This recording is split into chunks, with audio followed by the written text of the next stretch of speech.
उबादा बिन सामित ने आपसे रिवायत किया है रसूलुल्लाह सल्लल्लाहु अलैहि वसल्लम से कि बेहतरीन जिक्र खामोश जिक्र है, यानी जिसमें अल्लाह की याद है और गौर फिक्र भी अल्लाह की तख्लीक पर हो रहा है।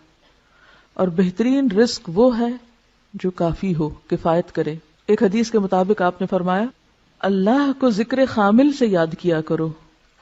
पूछा कि जिक्र खामिल क्या है?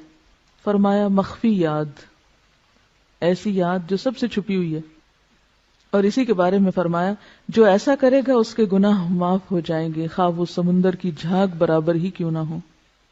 तो ये जो सहाबी के मुंह से अल्फाज निकले थे, ये कोई मामूली अल्फाज नहीं थे, इंतहाई मोहब्बत भरे और अल्लाह की शदीद मोहब्बत में डूबे हुए अल्फाज हैं।